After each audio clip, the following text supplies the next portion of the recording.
नमस्कार, ग्रामीण महिला विद्यापीठ एकलव्य चैनल पर आप सभी का स्वागत है। कक्षा 12 राजनीति विज्ञान इकाई 3 राजनीतिक विचारधाराएं से पाठ 1 उदारवाद। आज हम उदारवाद के बारे में पढ़ेंगे। वीडियो पसंद आए तो लाइक कीजिए और हमारे चैनल को सब्सक्राइब करना ना भूलें। उदारवाद शब्द का सर्वप्रथम प्रयोग इंग्लैंड में किया गया 1815 में। जो उदारवाद शब्द है उसका सर्वप्रथम प्रयोग कहाँ किया गया? इंग्लैंड में। कब किया गया? 1815 में किया गया। उदारवाद का जो सूत्रपात है वह 16वीं व 17वीं शताब्दी में हुआ।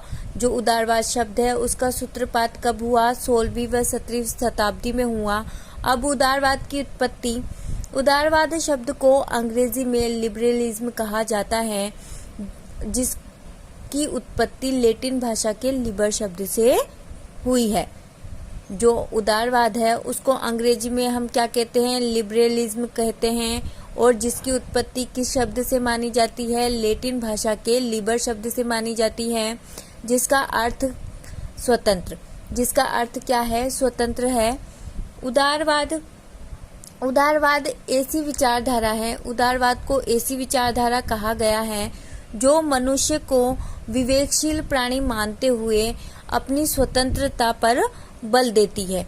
कैसी विचारधारा? ऐसी विचारधारा जिसके अंतर्गत मनुष्य अपने आप को कैसा प्राणी मानता है? विवेकशील प्राणी मानता है और अपनी स्वतंत्रता पर बल देता है।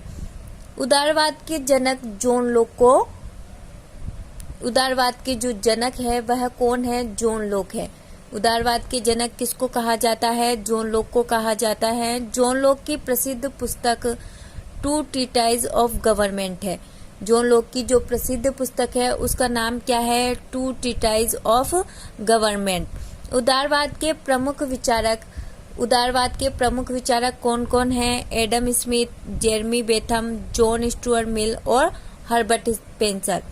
जो उदारवाद है उसके प्रमुख विचारक कौन कौन हैं? Adam Smith, Jeremy Bentham, John Stuart Mill और हर्बर्ट स्पेंसर।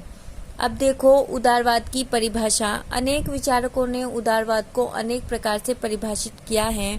सबसे पहले हेराल्ड लोस्की। तो लोस्की उदारवाद को परिभाषित करते हुए कहते हैं कि उदारवाद कुछ सिद्धांतों का समूह मात्र नहीं है, बल्कि दिमाग में रहने वाली आदत है। वह क्या कहते हैं?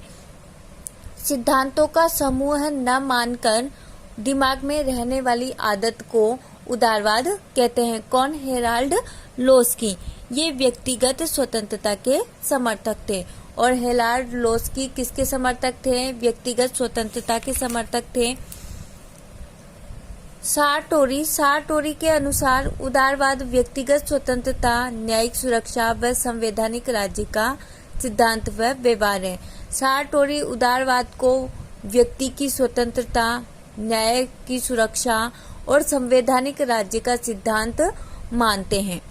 अब देखो उदारवाद की प्रकृति। उदारवाद की प्रकृति किस रूप में पाई गई है? उदारवाद की प्रकृति क्या है? तो विकासशील विचारधारा के रूप में उदारवाद किस रूप में पाया जाता है? एक तो विकासशील विचारधारा के रूप में पाया जाता है। व्यक्ति से जुड़ी हुई विचारधारा है। ये किससे जुड़ी हुई विचारधारा है? व्यक्ति से जुड़ी हुई है। तीसरी स्वतंत्रता से जुड़ी हुई विचारधारा है। उदारवाद के अंतर्गत व्यक्ति की स्वतंत्रता पर बल दिया जाता है, इसलिए ये एक तो व्यक्ति से जुड़ी हुई है, एक स्वतंत्रता से जुड़ी हुई है, व्यक्ति के अधिकारों से जुड़ी हुई है और व्यक्ति के अधिकारों से व्यक्ति के अधिकारों पर भी बल देती है। तो ये व्यक्ति के अधिकारों से जुड़ी हुई है, संविधानवाद पर बल देती है और संविधानवाद पर बल देती है। तो इसकी प्रकृति किस प्रकार की है? विकासशील विचारधारा के रूप में, व्यक्ति से जुड़ी विचारधारा के रूप में, स्वतंत्रता से जुड़ी विचारधारा के रूप में, व्यक्तियों के अधिकारों से जुड़ी विचारधारा के रूप में और संविधानवाद पर बल देने वाली है।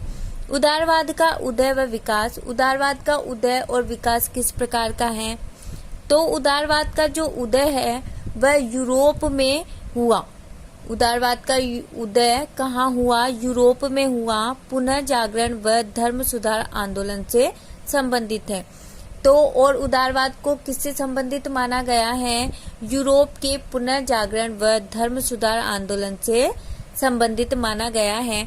18वीं शताब्दी में सामंतशाही व पोपशाही जैसी मध्ययुगीन अवस्था के विरुद्ध एक प्रतिक्रिया के रूप में उदारवाद का आगमन हुआ। जो उदारवाद है वह किस रूप में आया? सामंतशाही व पोपशाही के रूप में सामने आया। जो इसका आगमन है किस रूप में हुआ? सामंतशाही व पोपशाही व्यवस्था के रूप में हुआ। 1688 की इंग्लैंड की गौरवपूर्ण क्रांति। इंग्लैंड की क्रांति कब हुई? 1688 में हुई। अमेरिका का स्वतंत्रता संग्राम कब हुआ? 1776 में हुआ। वह फ्रांस की क्रांति कब हुई? 1789 में हुई। तो इन तीनों क्रांतियों ने उदारवाद के विकास में महत्वपूर्ण योगदान दिया है। कौन कौन सी क्रांति? इंग्लैंड की क्रांति जो कि 1688 में हुई थी, अमेरिका का स्वतंत्रता संग्राम 1776 में हुआ था और फ्रांस की क्रांति 1889 में हुई थी। तो इन तीनों ने उदारवाद के विकास में महत्वपूर्ण भूमिका निभाई है। मॉन्टेस्क्यू ने शक्ति पृथक्करण के सिद्धांत का प्रतिपादन किया। शक्ति पृथक्करण का सिद्धांत किसके द्वारा दिया गया है? मॉन्टेस्क्यू के द्वारा दिया गया है। मॉन्टेस्क्यू की प्रसिद्ध रचना क्या है? The spirit of laws. जो मॉन्टेस्क्यू है उसकी प्रसिद्ध रचना का नाम क्या है? The spirit of laws.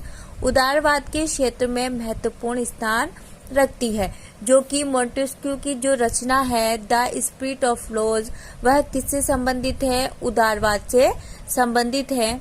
और मॉन्टेस्क्यू ने कौन से सिद्धांत का प्रतिपादन किया है? शक्ति पृथक्करण के सिद्धांत का प्रतिपादन किया है। एडम स्मिथ की प्रसिद्ध पुस्तक का नाम राष्ट्रों की संपत्ति क्या है? राष्ट्रों की संपत्ति, जो कि कब रची गई? 1776 में इसकी रचना हुई। इसमें आर्थिक उदारवाद की बाइबल कहा जाता है। जिसको क्या कहा जाता है? आर्थिक उदारवाद की बाइबल कहा जाता है। किसको? एडम स्मिथ की राष्ट्रों